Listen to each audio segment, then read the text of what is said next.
आज मैं आपसे केवल एक ही बात करने वाली हूँ कि नोट्स क्यों बनाएं। आखिर नोट्स क्यों बनाते हैं, नोट्स का क्या काम है। कहीं ऐसा तो नहीं कि नोट्स बनाना आपका वेस्ट हो रहा है, टाइम वेस्ट हो रहा है।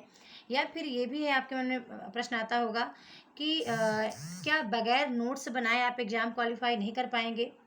बहुत सारे प्रश्न आपके मन में आते होंगे। तो सबसे पहले मैं आपको बताऊं कि जो नोट्स है, नोट्स आपके उन दिनों में काम आएगा जब आप परीक्षा से एक महीने पहले या 15 दिन पहले परीक्षा की डेट आपके सामने होगी और जब आपका रिवीजन करने का मन करेगा तो जो आप मूल पुस्तकें पढ़ेंगे, जो आप बड़ी बड़ी किताबें पढ़ेंगे, वो बड़ी बड़ी किताबें आपका उतना ही टाइम उस टाइम पे लेंगी जितना आप की अभी टाइम ले रही हैं।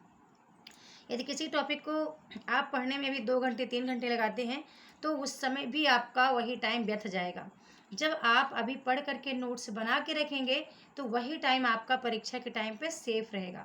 ठीक है, इसलिए नोट्स बनाना आपके लिए बहुत ज़रूरी है। मेरे से काफ़ी मित्र पूछते हैं कि मैम नोट्स बगैर बनाए क्या एग्ज़ाम निकल जाएगा।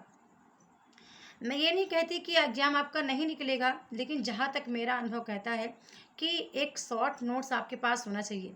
नोट्स भी दो तरह के होते हैं, एक होता है डिटेल नोट्स, दूसरा होता है शॉर्ट नोट्स।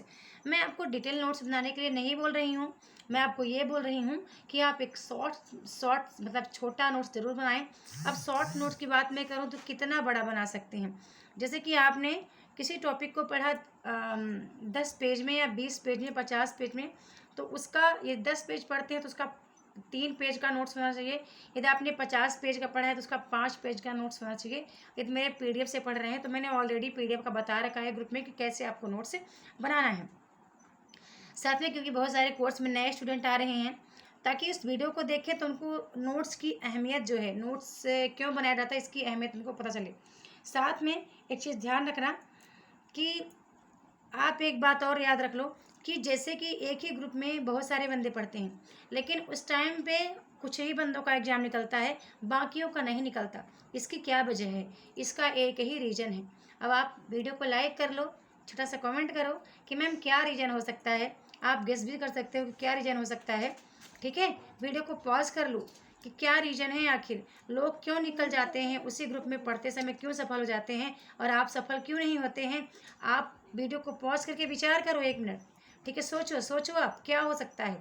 केवल वो एक बात है, एक ही बात है जो आपको सफल होने से रोकती है। सब कुछ उस ग्रुप में आपको मिल रहा है, लाइव क्लास समान रूप से मिल रही है, सारा स्टडी मटेरियल आपको समान रूप से मिल रहा है। एक ही शिक्षक है जो 500 विद्यार्थियों को पढ़ा रहा है, उन 500 में केवल 150 ही एग्जाम निकाल रहे हैं, बाकी के 400 नहीं निकालते हैं। इसकी वजह क्या है, क्या वजह है?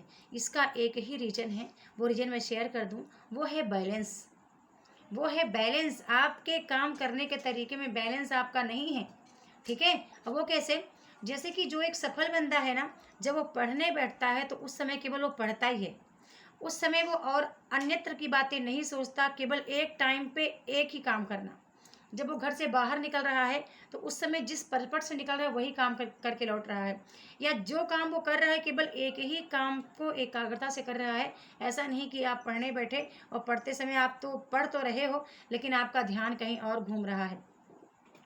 ठीक है, इस 1 घंटे 2 घंटे पढ़ने में कितना समय आपने एकाग्रता से पढ़ने में लगाया और कितना समय आपने कहीं और लगाया, वो भी आपके कर्म फल में ही ऐड हो रहा है। ठीक है, तो क्या है कि मतलब वर्तमान मैनेजमेंट।